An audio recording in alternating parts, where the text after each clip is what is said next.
Hey guys, hey Game Changers, it's time. It's the second time we're going to talk about sleep, and tonight we're going to talk about why we sleep. And Megan is talking about why we sleep. Megan Wood, Megan, you just want to introduce yourself, and then yeah, go start it. Shoot it. Yes, I do. My name is Megan Wood, obviously. One of them are Game Changer Group, which we're an awesome group, just saying. And I'm also a high performance coach, and I love sleep. And I'm really excited to be talking about this tonight. We might also title this call The Vindication of the Nap, just saying. So I'm not going to focus all. Okay, good one. I like. We'll get to it. Awesome, Yep. awesome. Yep. Anyway, should we dive in? Dive in, yeah, please do. Okay, cool. All right. We're going to dive in tonight. But yeah, so I know we talked about sleep last week, and I believe you kind of focused the call kind of on like solutions, gut brain axis, right? Is that kind of what you focused on? Right, cool. All right, because I just want to make sure I don't like repeat everything. But for those of you who have been reading along with us or haven't, you know, we've been getting a lot of awesome information from this book, Why We Sleep. And I feel like that's probably be, you know, backwards in the camera. And so, but it reads Why We Sleep. And so this really is an awesome book. And there's been so much good information in there. And it's interesting, but just in the past couple of weeks, as I have been focusing on my sleep and, you know, doing some of those solutions that Anne Marie talked about last week. And, you know, we'll talk some more about some other ideas tonight. But it really has been improving the quality of my sleep. And it's interesting because it really does help us think better and perform better. If you think you can get by with 4 or 5 hours of sleep, if you are getting by, great. However, think what just even another hour of sleep could do for you.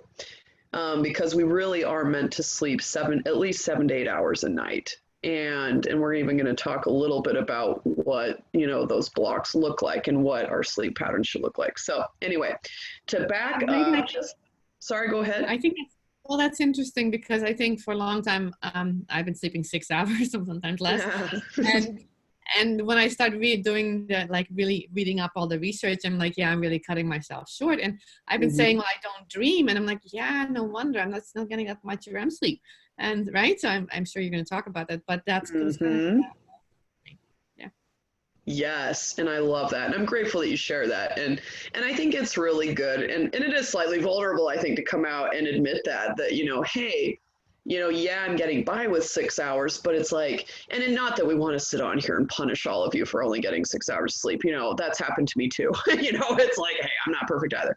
And, you know, but I do know I love my sleep. And I do know that when I get more of that sleep, I function so much better, and I'm such a much more friendly and kind person to be around, and it just makes life better. So that's why we're talking about this, because sleep really is essential. And it's meant to be essential. All organisms, even extremely simple organisms, sleep. And we even do find REM sleep, which is the dream sleep. We find that in most organisms as well. And in organisms that aren't readily detectable, it's still theorized that it probably happens just in a different form than what we recognize. So let's start a little bit more towards the beginning of why we sleep. And so it was funny, I was reading my book at lunch, you know, I was reading this book, you know, at lunch one day, and it was funny because, you know, someone, you know, looked at it and he was all like, well, I know why we sleep. It's just because we're tired, you know, and I was like, yes, you're right. We do sleep because we're tired. Absolutely. But why are we tired? You know, why do we get tired in the first place? And by the way, Anne Marie, like, again, if I've, you know, if you've already covered this, you know, for sure we can, you know, I can cut the remarks, but I feel like it's kind of interesting to talk about the two main reasons why we get tired. Now, it is pretty simplistic. We do get tired, but why do we get tired? So there are two main driving forces that help us feel tired at the end of the day, or maybe even in the middle of the day, depending on how, you know, much sleep you've been getting and how tired, you know, how hard you've been working. So one of the main things that are governing our sleep is going to be our circadian rhythm. So circadian, you know, meaning so circa, you know, around, and then dian, which is a derivative of the term diem, which is Latin for day. So around the day. So this is our day clock, you know, our 24-hour cycle, which for us, we're just a little bit off of the 24-hour cycle, you know, that the day is. But we hover around there with our sleep cycle. And so roughly, we're going to be, you know, roughly awake around this clock, but that's roughly what's guiding us. And so our body very much has a circadian rhythm. The thing is, too, we find this with people that some people's rhythm circadian clock inside of their body, that puts them at more being awake in the morning. So you do get morning larks, as they're nicknamed, morning people, whatever you want to call them. If you're lucky, you're a morning person, because honestly, our society kind of, favors morning people. A lot of our work, school, a lot of our scheduling kind of favors that morning pattern. And so you're going to have peak wake time around the morning. And so those are morning people, and that's when their circadian rhythm really peaks and, monitors their sleep cycle.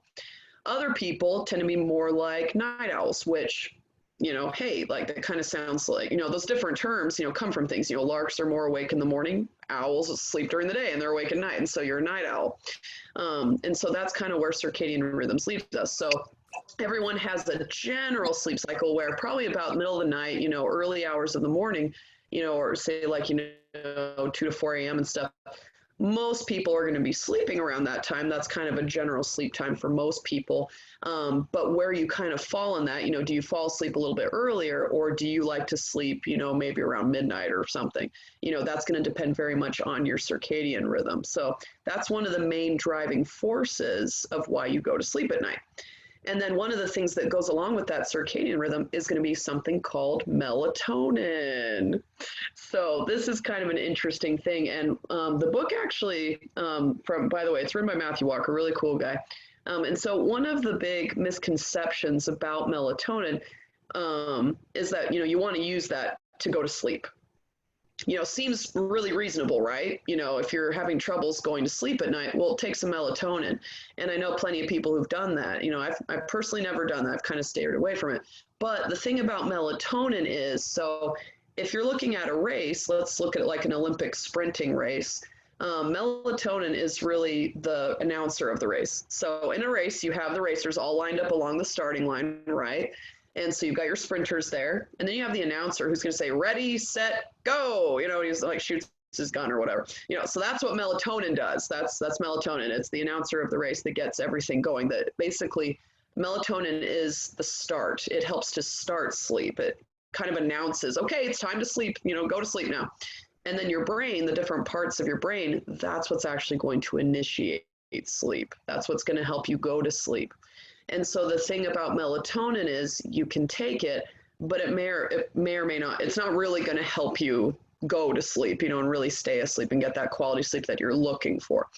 The one time, however, there is one exception to that. Melatonin will actually be very useful, though, if you're jet lagged. So when we travel across different time zones, that messes with our circadian rhythm. If you're traveling eastward, it gets kind of difficult, so for example, my family and I, we would always travel from Hawaii out here to Florida, every year growing up, to come out for Disney World and all that fun stuff, and so we would come out here on vacation. Oh, we would be so tired though. It would just mess with us because we'd be going forward like, 5 time zones or something. And so we'd be coming forward like 5 or 6 hours. And so that would be really difficult on our not our REM cycle, our circadian rhythm. And so the one time that melatonin becomes really useful then is helping to initiate sleep, kind of announcing that, okay, it's time to sleep, body, let's go. So it can be really useful when you're jet lagged and kind of just need to, reset your sleep time. So that's about melatonin. Any questions so far? I don't know if this is all sounding repetitive or boring or whatever, or useful, but just want to know if you guys have any questions, and then we'll keep going. Yeah, it sounds good. I don't know if anybody's any questions, but I do really like it. I do think that a lot of times when we think about taking, I love what you said about not taking melatonin, right, as the way. Yeah, so I think that's a really good, I never thought about it actually. I really like that comparison that you made, but the starting of the race. Yeah, I can't take credit for it. That was from Matthew Walker, but I loved that, metaphor. I was like, oh, that's a really good way to visualize it. Why we don't, why melatonin is probably not the best way to be getting that quality sleep we're looking for. But it is important, and it can help in the right context. So anyway, so that's the first reason why we sleep, or why we feel tired at night. So the second thing that I want to talk about real quick, and let me just bring up a little tiny graph that I found. Well, anyway, let me just tell you about it first, and then I'll show you what the graph looks like. There's a second thing that also governs why we get really tired at the end of the day. It is called adenosine. So does anybody know where adenosine comes from? I'm sure you do, because I know we have some really smart people on this call. Anyway, don't have to answer. So adenosine buildup, I'm sure most of you could answer, really quick in your head, comes from adenosine triphosphate, right? ATP, which that is cellular energy. That is the energy currency that our cells use to really, help us, move throughout the day. And so ATP is a huge deal in our bodies. And so ATP, the adenosine triphosphate, what that is, like, your brain is an energy hog, by the way. And so throughout the day, your brain's just hogging all this energy. It's, complete, hog. And so at the end of the day, as it's using all this ATP, it's degrading it, right? And so then you have all this adenosine build up inside of your body, inside of your cells. And so essentially this adenosine, this is also what really causes sleep. And so it starts to take up, it starts to really slow you down because you need to regenerate energy, because, you've been using that energy, now it's degrading. And so it starts to build up, which causes this feedback in your system that causes you to be tired. And so when we sleep, that's kind of when the body's regenerating, right? That's when we're starting to, regenerate for the day, re-energize. And so that buildup of the adenosine is one of the second driving factors to us wanting to fall asleep at night. So here, I'll just share my screen really briefly. I don't want to focus too much on it. So I just pulled this off of Google Images, but if you, I don't know, hopefully you guys can see it here. Anyway, let me see. Okay, anyway, but this is kind of what that little graph looks like. If you can see here, just this little tiny graph where my mouse is, but essentially this is one of the sleep drives. And so up here you see process S, which this comes from that book, by the way, Why We Sleep. But this is, process S, which is a sleep drive. This is the adenosine curve. So you can see over the day, it starts to peak, right? And then you also have your circadian rhythm down here, which is also a major driver of sleep. And so adenosine, as it hits its peak at the end of the day, that's also when you're at the low point of your circadian rhythm, that's what's also driving sleep. You're at the low end, you're not peaking, you're really tired. And so at about, 11 a.m., I think is calculated as like one of the, main, is when you're most awake. And you can see that that's when your circadian rhythm peaks at the top of that curve, little sine wave there. And then that's also when you're low on adenosine. You don't have too much adenosine built up, so you're going to be really awake there. So here, I'm just going to stop share. Okay, cool. Anyway, so that's that's the second driving factor of why we sleep, why we get really tired at the end of the day. And so that's one of the second reasons then why we really do need sleep, because we really do need to be able to clean that adenosine out, re-energize, rebuild that, regenerate it, and get ready for the next day.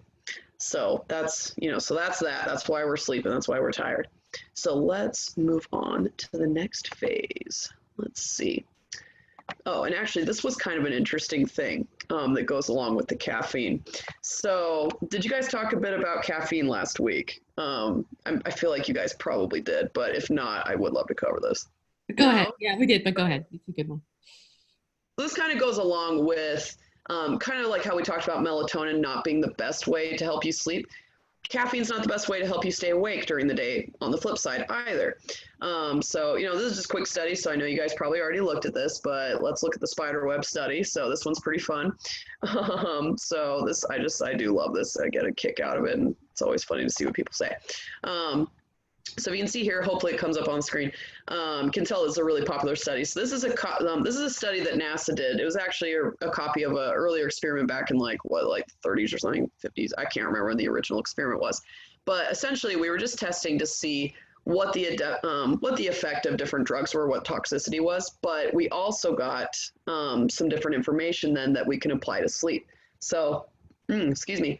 So if you look at these different drugs and the effects that they have on spider webs, you can see that there's actually, it's funny, but when you look at these different heavy, crazy drugs, speed, LSD, marijuana, you can still see a lot of normal patterns in there, right? Like it actually is still pretty regular. You look at caffeine, there's no pattern in there. There's no sense of regularity. There's nothing. Like it's completely screwed up. There's tiny sections, there's big sections. It's all over the place. And so I think that's really telling for what caffeine does in our system too. Not suggesting that we should be using speed, LSD, or marijuana or any of that. Totally shouldn't, because those have their own effects too. The sleeping pills is interesting too, by the way. The sleeping pills are interesting too. It's also like horrible. Right. They're not really great either. So yeah, actually there are some sleeping pills on there too. So if you guys ever want, some interesting pictures here, I think that's kind of sad actually that like the things that we use the most and think help the most are actually really irregular and creating a really erratic pattern inside of our brains. So you can see it here with the spiders, and that's also how it is for us. So now how it relates to sleep. Well, what is one of the biggest interventions that people will use when they're tired? Caffeine. Caffeine, coffee, right? Reach for that cappuccino, go for the coffee. And so most people are going to go for coffee, or some form of caffeine, energy drinks, going for that giant thing of energy drink. And so now we can see that that's actually creating a lot of, problems in our, mental processing. And so it's really not healthy.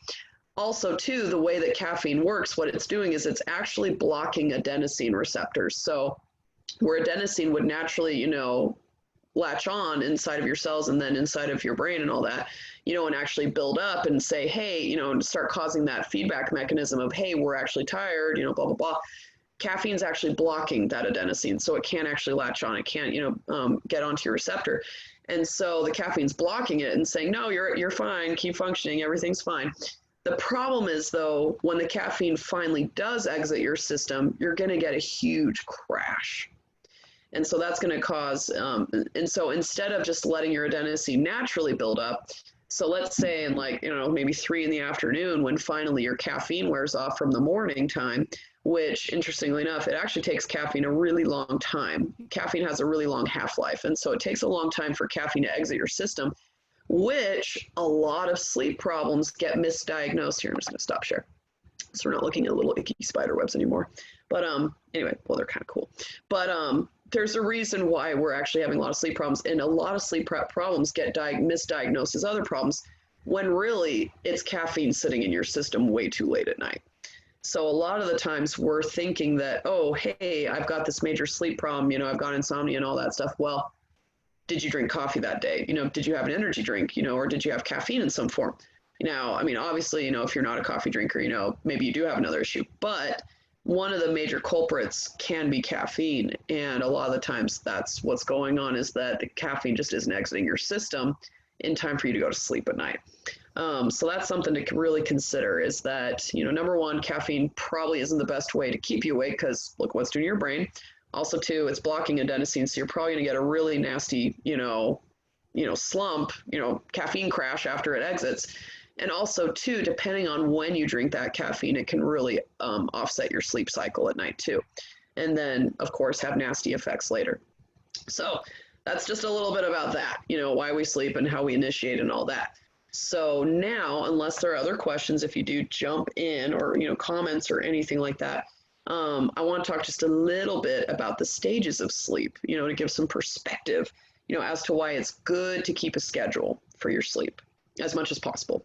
I know that we all like to travel. We all like to, travel around the world and do different things. And sometimes, you can't help it. But as much as possible, a schedule really does help with having good quality sleep. So let's look at something here. Let me bring this up.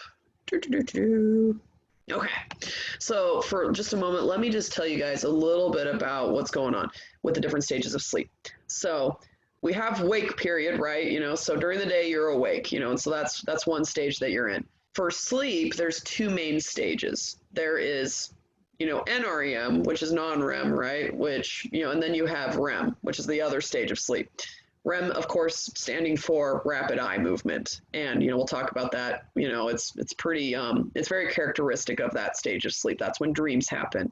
Now, non-REM sleep, which non-rapid eye movement, your eyes are not, going back and forth inside their sockets and all that. That's the first stage of sleep. And it's interesting, but with our sleep, it's actually not evenly distributed over the night. So with non-REM sleep, we actually spend most of the night in non-REM sleep, well, the first stage of the night. And then as the night wears on, the second part of the night is actually more dominated by REM sleep. And so in the beginning stages, so it's kind of weird. I think, it's still not completely definitive why we have these different stages of sleep. but there are some actually really good theories as to what's going on. And so I like how Matthew Walker put it in the book, and so I just want to make sure that I say it correctly, but during wake time, there's kind of three different ways. There's a way to characterize each of these stages, from wake to non-REM sleep and then to REM sleep. And so the way we can treat it then is that when we're in the wake state, we're actually in reception state. So we're receiving information, we're experiencing, getting out in the world, we're receiving information constantly. We're learning new things, we're encountering new situations. So you're really, in reception stage, your brain's just, getting all these different signals. It's, it's pretty crazy. And we'll look at, what the brain waves look like for each of these stages. It's pretty cool. And then when you get into sleep, then when you get into non-REM sleep, that would be called the reflection stage. So non-REM sleep is really dominated by by your brain making connections between the information. It's processing the information that you took in during the day. So that's when your brain's making new connections. It's kind of, that's more dominated by REM. But what it's doing is it's really combing through that information that you received during the day. So it's really reflecting on that. And your hippocampus, which is where memories are made, it's really taking in that information and kind of, perceiving it, just looking at it, and really processing all of it, storing it, strengthening a lot of those different facts that you gained during the day. And so it's a very important stage of sleep. And so that's the first stage that you're going to be going through when you fall asleep at night. And then REM sleep, when you start moving into that. So that's wake period. And then, first stage of sleep. So that's, reception is during wake. And then reflection is what happens when you go into non-REM. And then when you move into REM sleep, which is rapid eye movement, that's when you start dreaming and having all those crazy, visions and stuff. That's the integration phase. So that it's characterized by integrating everything. That's when you start making the new connections in your brain. So your brain, when you're seeing all these, really cool, visions of stuff, or maybe they just don't even make sense. That's because your brain is making all these interesting connections between the information, those different pieces of information, those facts, whatever. All that stuff that you learned and experienced throughout the day, your brain's just making connections between all those different things and, putting it here, putting it there, just doing different things. And this is also where a lot of creativity can be generated. And so, as you can imagine, then this stage of sleep becomes really important too. So let's just look really quick. I know we only got a couple more minutes. Let's just look at what these brainwaves look like and kind of get an idea for it. It's really cool stuff. All right, let's see here. Okay, cool. So a lot of different graphs that you can find. I liked this one just because I thought it kind of simplified it the most. So if you look at it, it's kind of neat, but you can see a lot of similarities between wakefulness brainwaves and then REM sleep waves. So these are what your brainwaves look like when you're awake, when you're in non-REM sleep, and then when you're in REM sleep. And so wakefulness, you can see it's just, just like this, tiny little line, it's going crazy, a million waves a second, just like going crazy, your brain is just really just processing things. And when you look at these brain waves, I think it really tells us, why your brain is the, ATP hog in your body, because it's doing so much work. We've got all these different senses in our body, and so we're having to process all this. So it really does require energy. So that's what the brain waves look like when you're awake. Now, if you look at non-REM sleep, where things really slow down, the brain waves really slow down. They become really large and exaggerated. And it's kind of neat. You can read about it in here, but there's been lots of experiments. At first we kind of thought that when the brain slept, when a person was sleeping, we kind of thought it was like a comatose state where you're not really doing anything. The brain's just kind of comatose. It's not really thinking. It's not doing anything. It's just vegetating. Totally the opposite, not true at all. So your brain is actually very hard at work. Like we said, non-REM sleep, this is really where things are getting processed. And so, your brain's combing through that information. It's reflecting on everything that just came in throughout the day. And what's really cool about these brain waves is it's actually a giant, it's unification of all these different signals coming together, and it's slow. But there's a lot of things happening inside these waves. It's representative of a lot of reflection happening in your brain. And then you look at REM sleep next, and then it goes back to, it's just like this really tiny little brainwaves, ton of brainwaves. It looks almost no different from being awake. And so, in fact, wakeful brainwaves and REM sleep waves are pretty much the same in terms of what they look like. The main difference with REM sleep is so here's the thing is, your thalamus, so where you're experiencing all these different sensations and all this information in REM sleep, it's not so much that you're getting signals from the outside coming in, you're not looking around, you're not, talking to someone or whatever, hopefully not, right? Sadly, we do know that sleepwalking exists. It's interesting too. The body actually does kind of shut down in a sense, like the brain will actually stop your body from moving during REM sleep. So you effectively, in a sense, become paralyzed. And there's a special reason for that, because can you imagine, like, if you're like having a violent dream or something, like where, you're punching someone, like, do you want to punch the person next to you? Like if you are sharing a bed with someone, like, can you imagine? Or let's say like you're flying off, a mountain or something, in your dream, like go, like fly off your house or something in the middle of the night. Anyway, so there's reasons why, the brain shuts your body down. And I thought that was really great. So anyway, it's very important, evolutionarily important. And well, if it didn't work, you just might not be in the gene pool anymore. So yeah, but with REM sleep, your body effectively gets paralyzed, and then your body is also processing, making new connections. Awesome creative things can come from those dreams and from that phase. And so, like we said, non-REM sleep dominates the first part of the night. REM sleep dominates the second part. The thing about having a sleep schedule is if you don't go to bed until later, and kind of miss that first part of the night when you normally sleep, you could be cutting short the non-REM sleep from your night of sleep, which can be dangerous because, as we see here, you're missing out on some of that reflection time when your brain really needs to be going through, making those, kind of combing through that information.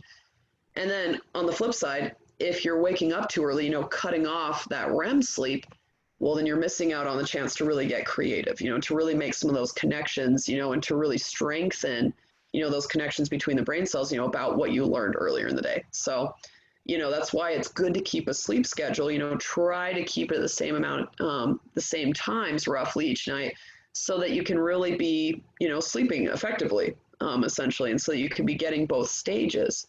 So that's a little bit about sleep, and, we'll try to wrap it up here. I'm trying to think, was there anything that major that I left out? I don't think so. I think that's about all we can cover for tonight, but do keep to a schedule, guys. Try to keep off the caffeine. And then we know about melatonin, but that's just some different ideas about sleep. Why we sleep, why we get tired, how we can sleep effectively. Do try to get REM and your REM sleep. Both stages really are important for feeling really good. So that is a bit about sleep. Are there any questions or comments or experiences? Any cool insights you want to share? Only 2 minutes over time too. Not bad. All right. Well, if you guys have any experiences you want to share or whatever, I'm sure we'll post this in a few places. So if you guys have questions that you would like to have answered, feel free to put it in the comments below this video, recording wherever you find this, reach out to us directly. But yeah, we'll be talking more about sleep. I think, Megan, this was phenomenal. And if anybody has any kind of experience, I would love to hear those too. For me, I really think, Judy said. Yeah, thanks, Judy. Appreciate it. I think for me, it really has helped to know this and to get more of a regular rhythm and to know that I need to sleep more and really to be more aware of getting to bed a little bit earlier because I don't have much flexibility in the morning time, but getting to bed early. So definitely. Awesome. I love this. I hope everybody is using their Amare products to get sleep better, including sleep and fundamentals, right? Yeah. I hope you're listening to the meditation. It's I'm going to actually post it as well in Unit 2. This is all going to go in Unit 2, guys. So if you have in the Facebook group, the Amare Game Changer. So in the Facebook group, Unit 2, you'll see the first recording will also be this recording. And then we'll have 2 more coming up, one about sleep disorders and one about dreaming. And so I love what you did today. And yeah, guys, keep on listening, keep on doing the meditations, keep on seeing what's happening. And if you have any results, we'd love to hear it as well. So yeah, put it in Facebook. And briefly, I have to vindicate the nap, you guys. It's important because over time, over evolution, hunter-gatherers, like traditionally they would, have that main block of sleep at night, the 7-8 hours, but then they also took time for a 30 to 60 minute nap in the afternoon. So naps are vindicated. They're totally cool. Absolutely. And it's also I saw research that in the Mediterranean, men actually live much longer and they nap. So I am all about that habit. So anyway. All right, now I'm really done. Sorry, guys. Awesome. Well, let's stop this recording and we'll see everybody for our next sleep call next week.